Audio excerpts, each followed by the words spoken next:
Hello friends, in this video we will be learning how to do convolution when two rectangular pulses are given to us. Let us begin.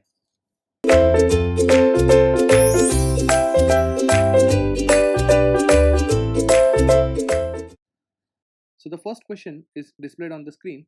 Two signals are given, that is x of t and h of t, and they are asking us to draw y of t if y of t is equal to x of t convolved with h of t.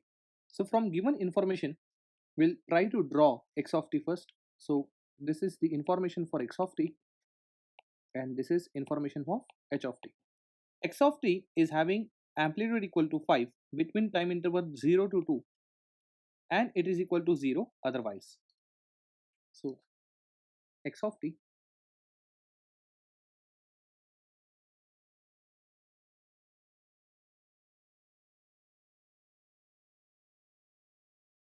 as you can see, x of t is having an amplitude equal to 5 between time 0 to 2 and otherwise it is 0. So this is one kind of a rectangular pulse which is x of t.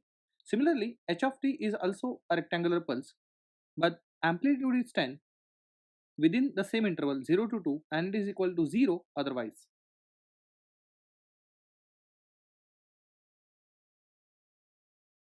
So this is our h of t but amplitude is 10 within the same interval, that is from 0 to 2.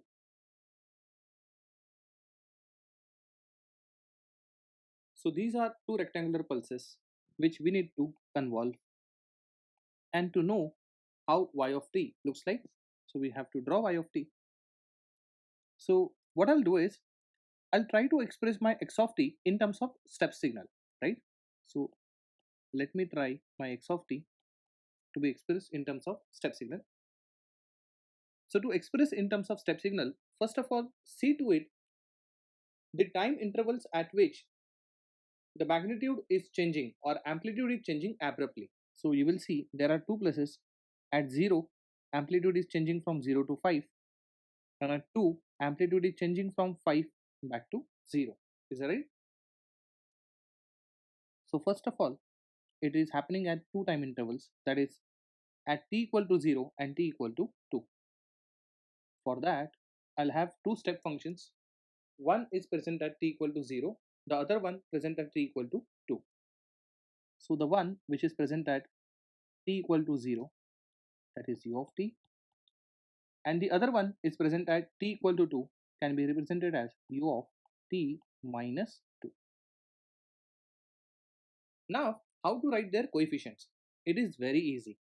Coefficient is always equal to final amplitude minus initial amplitude. I repeat, coefficient is always equal to final amplitude minus initial amplitude. For example, when I'm talking about u of t, that is t equal to 0 interval, final amplitude is 5 and initial amplitude is 0 because it is changing from 0 to 5. So if you take the difference of final minus initial amplitude, it becomes 5 minus 0, which is 5. So 5 becomes coefficient of u of t. Similarly, there is another step function present at t equal to 2, which is considered as u of t minus 2. Will have coefficient equal to final amplitude minus initial amplitude. As you can see, it is coming downward. Final amplitude is 0, initial amplitude is 5. So if you do final minus initial amplitude, it is 0 minus 5 comes out to be minus 5. So this is how I can represent my x of t in terms of step signal. Similarly, I can represent my h of t also in terms of step signal like this. That is 10 times u of t minus 10 times u of t minus 2. That is amplitude is changing at two intervals t equal to 0 and t equal to 2. It is u of t minus 2. At t equal to 0, coefficient will be 10 minus 0 will become 10, and at t equal to 2 the pulse is coming downward, so final amplitude is 0, initial amplitude is 10, final minus initial amplitude is minus 10. So this is how my x of t and h of t are now expressed in terms of step signal. The reason I have expressed my rectangular pulses in terms of step signal so as to make convolution easy. So my aim is to convolve these two functions now. So what I want, I want my x of t to get convolved with h of t, which is equal to 5 times u of t minus 5 times u of t minus 2,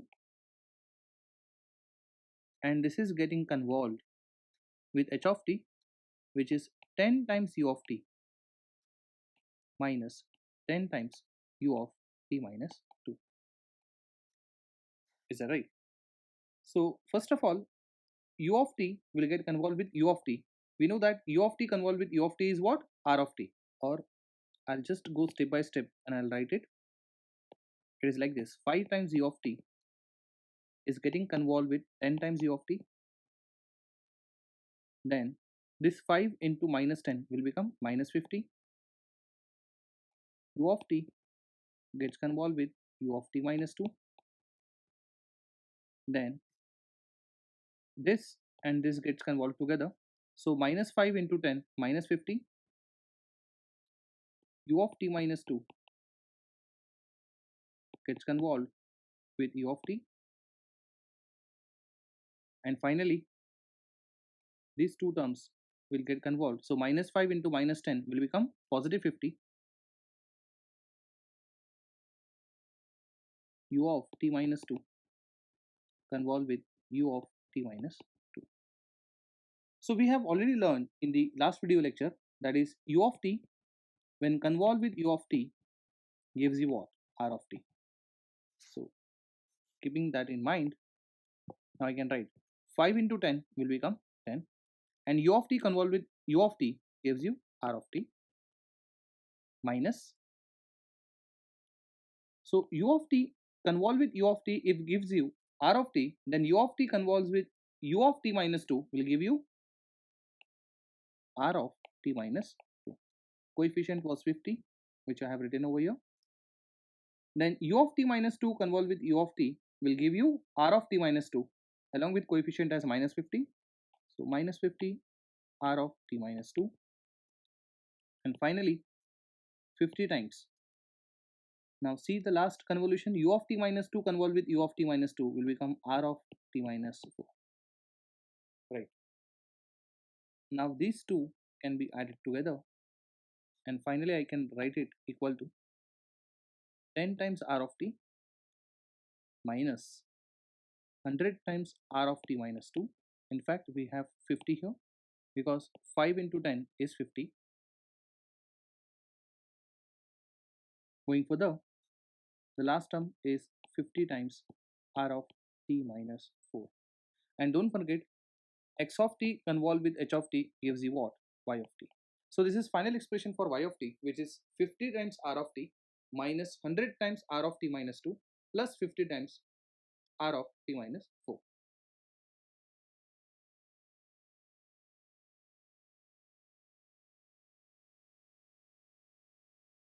So this is the function that I need to draw. So this is the time scale. So this is what I'm trying to plot y of t with respect to t. So there is a ramp function R of t with coefficient 50. We know that a ramp function with particular coefficient is nothing but a slope of that ramp, meaning that R of t is the line which is passing through origin with slope equal to 50. So what I'm trying to do is trying to draw a line which will have slope equal to 50 slope. So what is meant by slope is equal to 50? That is, change in y upon change in x is 50, meaning that if x changes by 1, y changes by 50, like that. So this line will always have slope equal to 50 until and unless some other slope line will get added. So as you can see, the other line gets added at t equal to 2. How do we come to know this? Because R of t minus 2 means ramp function present at t equal to 2. With how much is the slope? Slope is equal to minus 100. So the existing slope 50 gets added with a new slope of minus 100. So 50 minus 100 becomes minus 50. Therefore, from 2 onwards, So 2 onwards, the another line starts with magnitude equal to minus 50,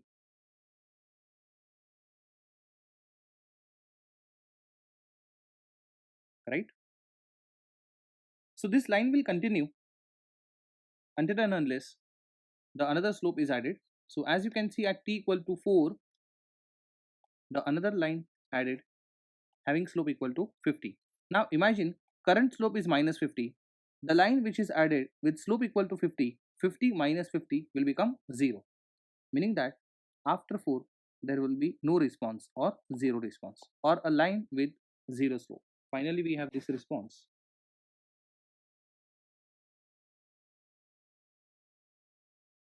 Now I'll see the amplitude of this triangle.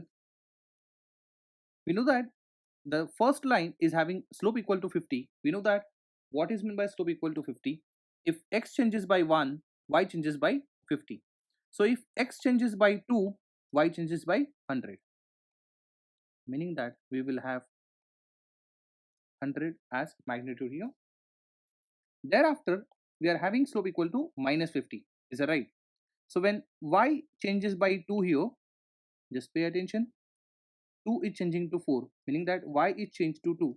As you can see, if x changes by 2, y reduces by 100, because again the slope is minus 50, right?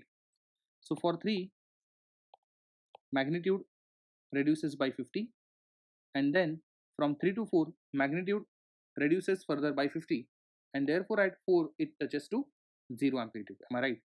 And after 4 again we are having 0 slope. Is that right? So we get this kind of triangle. So what I'll do is, the question number 1 which we have solved, that is convolving two rectangular pulses, that is convoluting two rectangular pulses. So I'll be doing the similar sum with some minor change. Let us move to question 2, and rather I'll get back to question 1 and I'll compare with question two's answer, and then we will come to a very important conclusion. So let's say we have this kind of x of t now, which is again 5 between 0 to 2 interval and 0 otherwise, and h of t is having an amplitude equal to 10, but this time it is from 0 to 3 and not from 0 to 2. So if you remember question number 1, we're having two rectangular pulses of equal width. Here these are two rectangular pulses with unequal width. So let us try to draw x of t and h of t.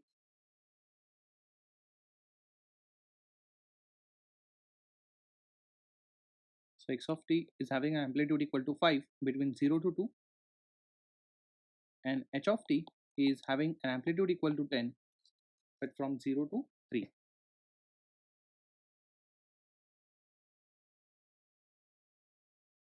So again I'll express my x of t and h of t in terms of step functions. So I can write x of t as 5 times u of t minus 5 times u of t minus 2, which is same as previous, and h of t, as you can see, it is changing an amplitude at two intervals, that is at t equal to 0 and t equal to 3. So I have one step function at t equal to 0, the another step function at t equal to 3. So I can write it as u of t minus 3.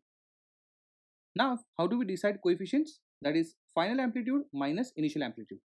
So for this, final amplitude is 10, initial amplitude is 0, 10 minus 0 it is 10. Then the line is coming down, final amplitude is 0, initial amplitude is 10, final minus initial, that is 0 minus 10 becomes minus 10. So this is our h of t. So x of t is 5 times u of t minus 5 times u of t minus 2, and h of t is 10 times u of t minus 10 times u of t minus 3. So our aim is to convolve these two so as to get y of t. So we'll draw y of t.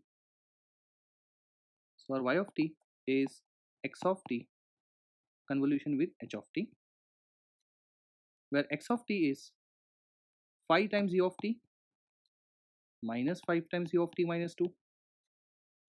This is going to get convolved with another signal, that is h of t, 10 times u of t minus 10 times u of t minus 3. So 5 times u of t convolved with 10 times u of t becomes 50 times r of t. Then 5 times u of t gets convolved with minus 10 times u of t minus 3 becomes minus 50 r of t minus 3, right? Then this gets convolved, that is minus 5 into minus 10 will become minus 50 r of t minus 2, and finally this and this gets convolved, so minus 5 into minus 10 becomes plus 50, u of t minus 2 convolved with u of t minus 3 becomes r of t minus 5. So let me just write it in sequential order, that is I'll write 50 times r of t, then I'll write t minus 2 first, so minus 50 times r of t minus 2 minus 50 times r of t minus 3 plus 50 times r of t minus 5, right? So this is our y of t. So this is just a mathematical expression. Let us draw y of t graphically.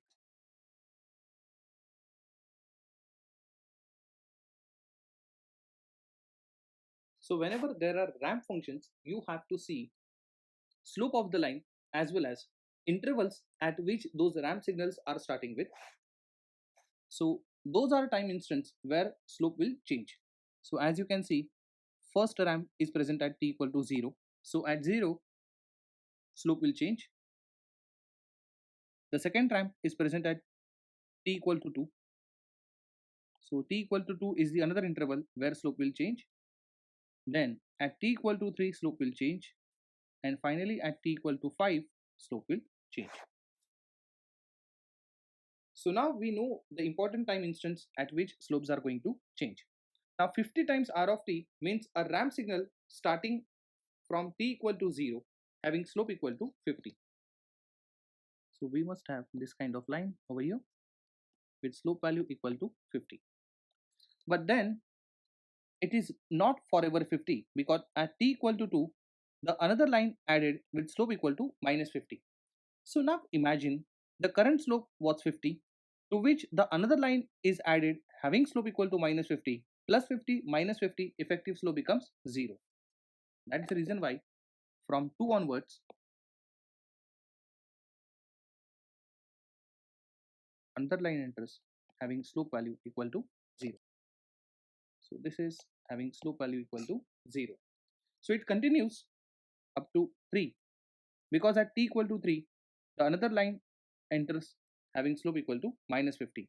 So now you can imagine up to 3, it is okay that it is having a 0 slope, but from 3 onwards, another line gets added having slope equal to minus 50. So as you can see, the previous slope was 0, and the another line added which is having minus 50 slope, just make addition, 0 minus 50 becomes minus 50. So I can now draw a line will have slope equal to minus 50. We know that lines with negative slope are negative going lines. So 3 onwards, I'll start drawing a line having negative slope. So this is the line which has minus 50 slope. This is the line having 50 slope. So it continues up to t equal to 5. At t equal to 5, another line added having slope equal to positive 50. Now you can imagine previous slope was minus 50, new slope is plus 50.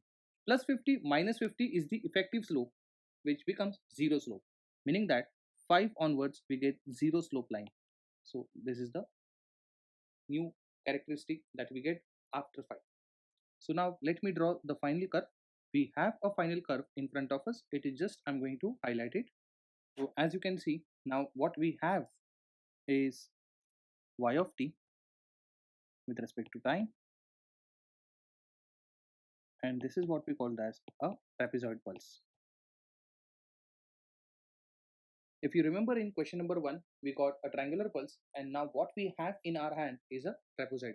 So now we'll start having some conclusion regarding question number 1. So if you remember, when we convolve x of t with h of t, we got this kind of y of t with amplitude equal to 100 here. Actually, you can cross check with your notebook. So some important observations we are going to see. Now from x of t, just try to get the lower limit. See, I'm sure you remember what is meant by a lower limit. Lower limit is a time instant at which x of t started with. So if you observe from x of t, lower limit 1, which is 0. Similarly, try to observe lower limit of h of t also, which is also 0. So lower limit 2 is also 0. And finally, try to get lower limit of final y of t, which is also 0. So question is, when lower limit 1 refers to x of t is 0, lower limit 2 which refers to h of t is also 0, and LL, that is lower limit of y of t, which is also 0. So what is the relation between them? I'm sure you remember in discrete time convolution we had relation, that is lower limit of y of t is always lower limit of x of t plus lower limit of h of t. Exactly same relation we can write it over here. So this is a very first conclusion with respect to lower limit I'm getting. So lower limit is equal to lower limit 1 plus lower limit 2. Easy. Second, similarly I'm going to look for upper limit. So upper limit 1 means it refers to x of t. As you can see, x of t ends at 2. Upper limit 2, that is upper limit for h of t, it is also 2. And upper limit for y of t, it is 4. So now you can imagine, if this is 2 and this is 2 and this is 4, then what is the relation between them?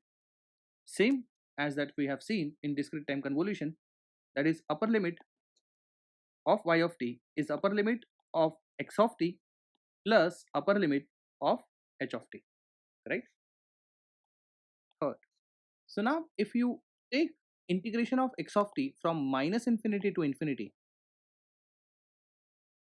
okay, this is nothing but calculating area under the curve, because we know that integrating a particular function from minus infinity to infinity is as good as taking area of it. So I'll name that area as area 1. So how do we get area? Of course, it is a rectangle. Okay, so its area would be length into breadth. So here length is equal to 2 and breadth is equal to 5. So 2 into 5 will give you 10. So area of first rectangular pulse is 10. Similarly, area of h of t will be nothing but 2 into 10, which is 50, and into corrected it is 20. So this area will come only when you will integrate h of t over minus infinity to infinity. Similarly, if I integrate my y of t from minus infinity to infinity, that is y of t dt, this will give you area of this triangle. So we know that how to take area of this triangle, that is half into base into height. So base is 4 and height is 100, which comes out to be 200. So I'll name this as A. So A equal to 200, right? So third conclusion, area 1, that is area of x of t is 10. Area of h of t referred to as A2, that is 20. And area of y of t, it is 200. So can you just guess the relation? What is the relation between A1, A2 and A? Of course, it is area of y of t is area of x of t multiplied by area of y of t. Or I can also write it like this: area under the curve of y of t dt is area under the curve of x of t plus area under the curve of h of t, right? Fourth conclusion. Now just see what is the width of x of t. So width of x of t is 2. Width of y of t is also 2. And see the final width, that is width of y of t, it is 4. What does that mean? Again, it is nothing but final width is w1 plus w2. That is width of y of t is always equal to width of x of t plus width of h of t. Fifth conclusion that we are going to see. Now if you remember, the slope of this line was 50, and this line it was having slope equal to minus 50. So magnitude wise, what I'm saying, slope is 50. Whether it is rising pulse or whether it is falling pulse, it is having slope equal to 50. Magnitude wise, I'm saying. So if you see, amplitude of x of t is 5, amplitude of h of t is 10, and slope of rising edge and falling edge, magnitude wise it is 50. So can you now guess the relation? Of course, it is nothing but multiplication of amplitudes of rectangular pulses. So that is what I'm trying to put my point.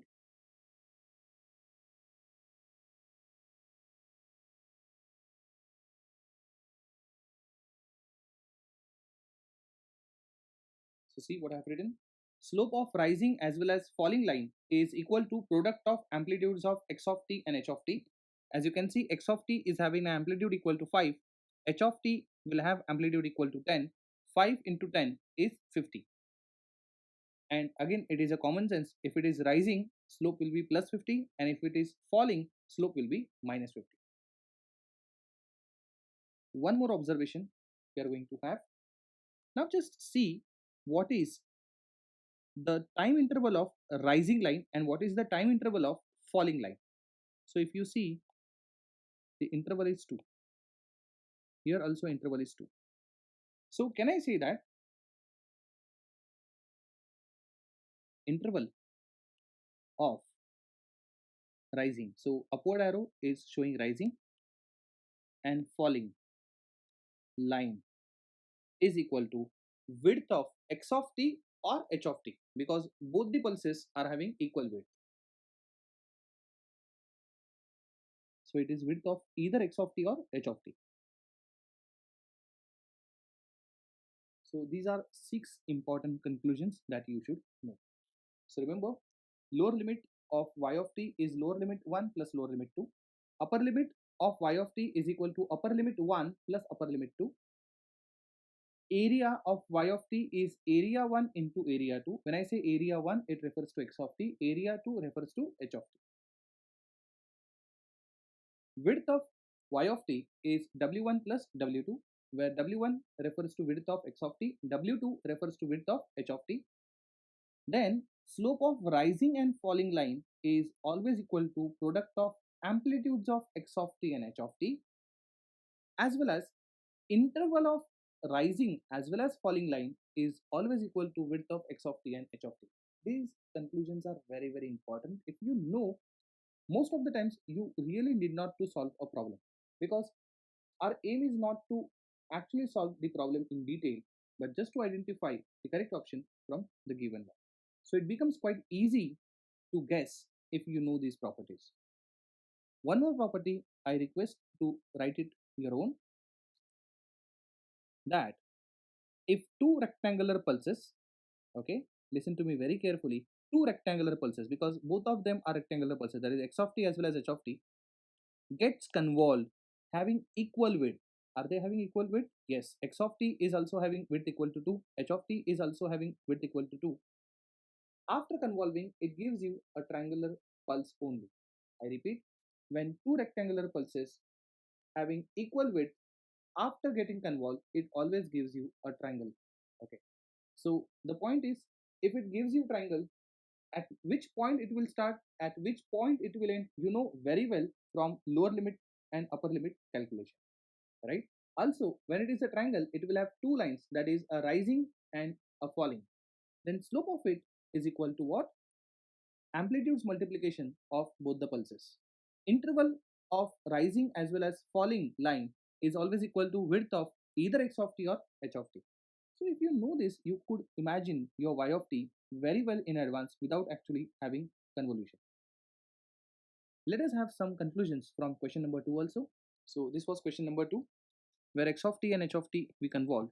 The only difference between the previous question and this question is that in first question we had convolution of two rectangular pulses having equal width, and here we are convolving two rectangular pulses with unequal width. That's the only difference. So those conclusions which are same as previous, I'll write it.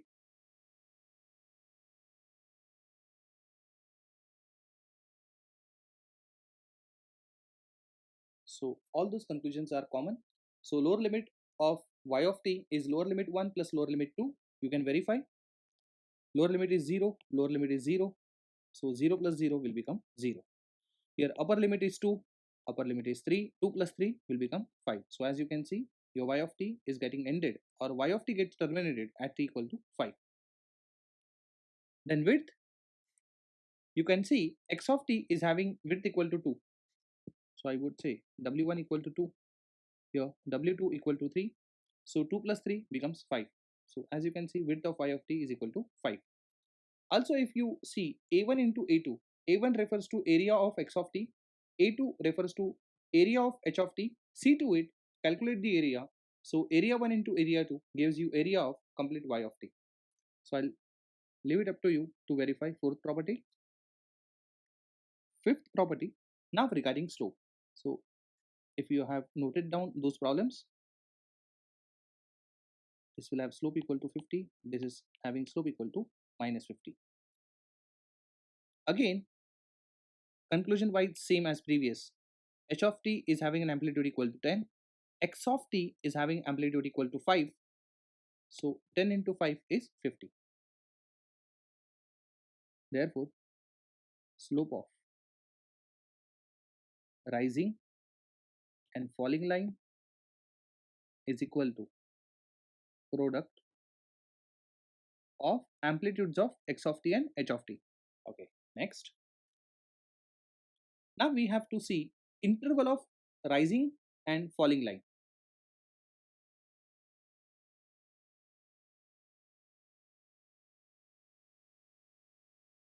So let us see. If you see, this rising line is having time interval equal to 2, as well as falling line is also having an interval equal to 2. So therefore I have combined it, whether it is rising or whether it is falling, both will have a same time interval which is equal to 2 in this case. So now we'll try to relate with the given x of t and h of t. As you can see, x of t is having width equal to 2, h of t is having width equal to 3. But then time interval of rising and falling line is equal to 2. Can you now relate it with w1 and w2? Okay, so I'm sure you must have guessed it. Time interval of rising as well as falling line is always equal to width of shortest width out of x of t and h of t. So if you compare x of t and h of t width, the smallest one is nothing but x of t. So time interval of rising as well as falling line is equal to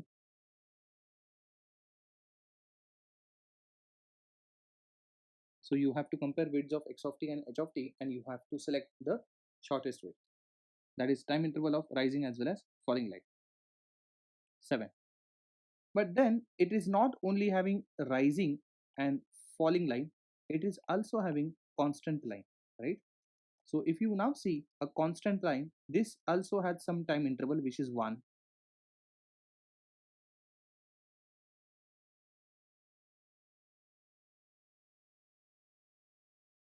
So if you can see here, this is having interval equal to 1, time interval equal to 1. So if you now see width of h of t, it is 3, width of x of t, it is 2, and this width is equal to 1. So now can you relate with width of x of t and h of t? Then it is nothing but difference between widths of x of t and h of t. So it is equal to difference between widths of x of t and h of t. So x of t is having width equal to 2, h of t is having width equal to 3. See the difference, difference is equal to 1. So for that much time interval, it will give you a constant line. So this is all about conclusions from question number 2. But one more important conclusion that you need to write it in your notebook, and that conclusion is whenever you are having convolution of two rectangular pulses having unequal width, then it gives you a trapezoidal pulse. So if you compare with question number 1, there also we have convolved two rectangular pulses having equal width gives you triangular pulse, whereas when two rectangular pulses are convolved with unequal width, it gives you a trapezoidal pulse.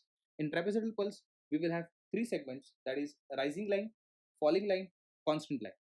So what is the slope of rising line? What is the slope of falling line? We have seen how to calculate it. For how much interval rising line will be there? For how much interval falling line will be there? This is also we have studied. Not only that, the third segment, that is a constant line, will also have a particular time duration, and how to calculate that we have seen in seventh conclusion.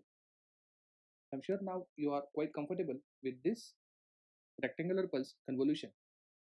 We will solve some problems based on this in the next video. Thank you.